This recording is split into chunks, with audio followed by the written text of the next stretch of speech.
that you did not enjoy. And those are the ones that we had to take off for the sake of the business, for the sake of our marriage and our relationship and people around us too, because it was never intended for you to exit your responsibilities at school and come into something more stressful. And so I think over seasons of the business, that has definitely occurred. What maybe looks easy now because we've continued to shape what your role looks like and what you enjoy, people forget all the hard work that went into figuring out where your time is best spent. And so your role now fits you very well. And you love people, you love taking care of the team and clients. You're kind of that front end on hiring for others' responsibilities. And then with that, so anything else to add, like given your journey through the business, how did you really learn what was not fun, but what you were excelling at? How did you learn that? And what conversations did we have to have over probably too long of a period of time before you actually rolled out of some of those responsibilities?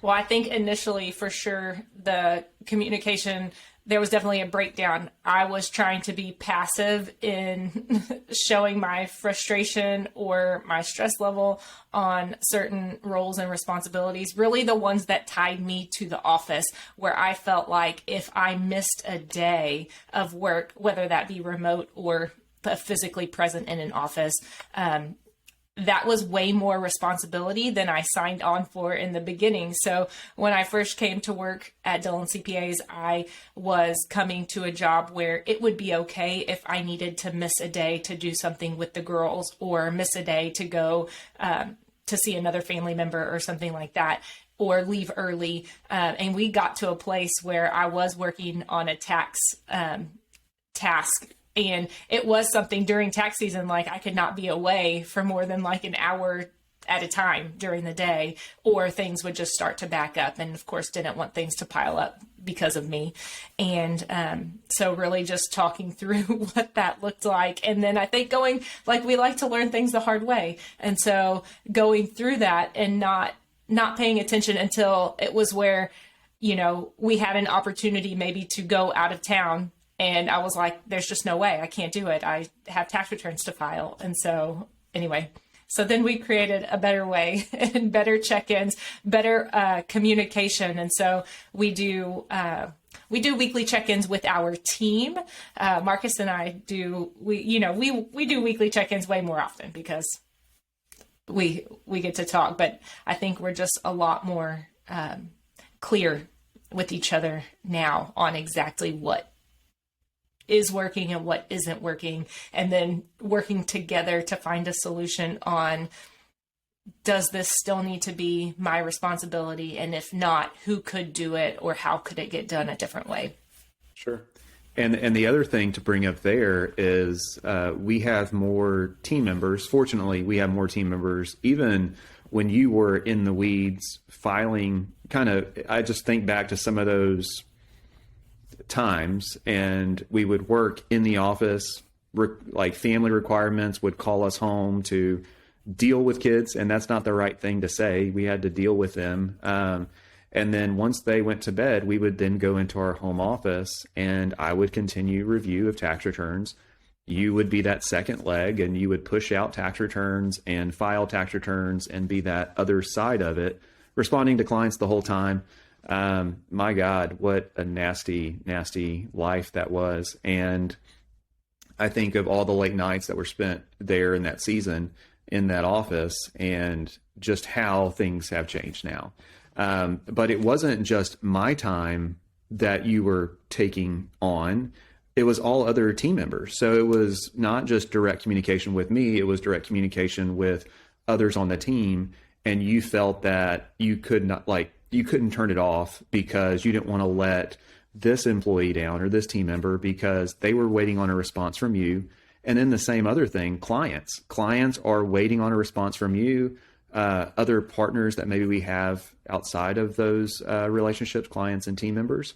And so it does become very overwhelming. And that was what that we never intended that from the very beginning. So it was a slow process, probably, to admit that we were wrong. And then how do you get to where you want to be? And ultimately, I think your role had to be replaced by 2 or 3 different people to actually get it to clearly defined roles and objectives and what success looked like. And just looking at what was the right balance for one person to take on. So once I had done that, then it was easy to say, oh no, one person should not be responsible for all of these tasks. This can easily be divided. And here's the division, and here's what each person should do. One positive, because we are talking about, so you want to hire your spouse. So one positive of that you mentioned was we were still together. So while we were working way too many hours, embarrassing to admit how many hours we were working, we were together. We were speaking to each other. So better doing that rather than maybe you doing that alone, without your spouse. We would have just not seen you. So it wouldn't have provided any more time for us as a couple or for us as a family. It would have just been, you wouldn't have been there.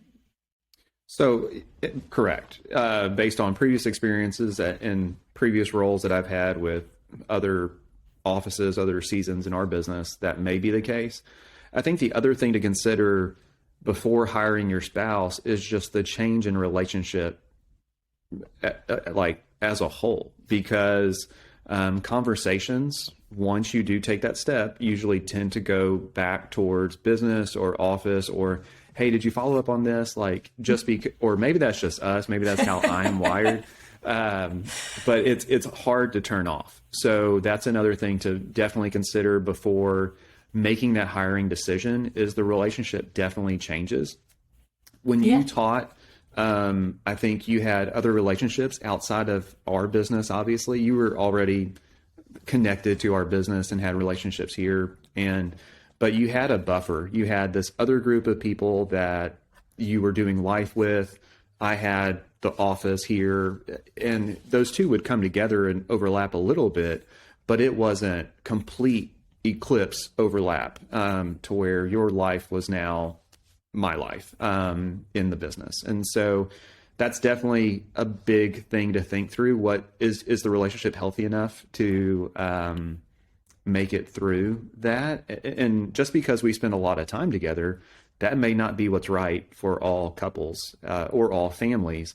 And so I think we're unique, but as we talk to others, it's 50-50. Like, I'd love to work with my spouse. That's so fun. How do y'all get to do that? And then the other side is quickly, I could never work with my spouse. Oh my God, that would be awful. Shoot me now. And I think that's the other thing to consider. Like, if you're already having some conflict in the relationship, it probably is not the best to go further in that. And I think there's no boundaries. Yeah, I think on part 2, we'll touch on that a lot more. So our last thing to consider for part 1 would be really just your spouse's intentions. What do they want to contribute to the business? I know when I started with Dillon CPAs, I wanted to contribute the administrative function of answering phones and making copies, something very easy, what I thought actually was little responsibility on my part. However, I quickly found out that was a very integral function of the business, and that nothing else could happen until that first person was there. But also it was one that could be shared responsibility. So when I started as part-time, and then we had a second half of me who came in the afternoon and did what I did in the morning. They did it in the afternoon. And so really knowing when I first started with Dillon CPAs, I had no idea that I would be helping make any decisions within the business. I had no idea I would be helping lead our team, but it was just something I had never experienced and didn't know at the time. I love what I do and what I'm able to contribute now. But I think somebody's spouse may have that desire to help lead from the get-go. And I think that just needs to be talked about from the beginning. Yeah. So I think you, as any employer with any team member, you also hire based on, we did not do this with you. We based on just pure availability with you. You were a warm body and you did really well, but you've been promoted within the ranks because of your talent. And so how you adapt to certain situations. And then you start to say, hey, I could have other people help me do copies or answer the phone, or, what am I best equipped to do within this organization?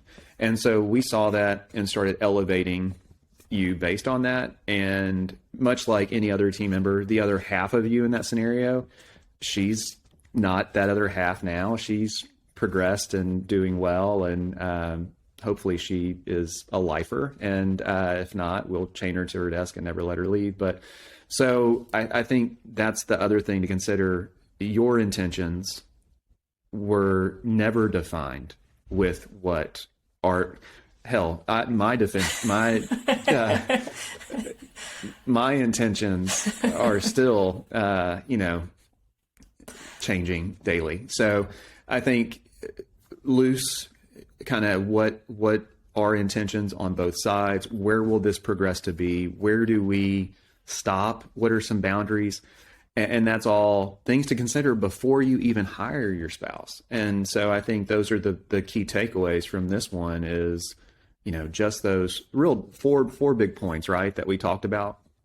Yeah. So what need are you trying to fill? What options are available other than your spouse to fill that position? What is your spouse's unique qualities or talents or interests that makes them a good candidate for that role? And then what are their desired contributions? And then let's leave the listeners this episode. Let's wrap up with something that we discussed recently.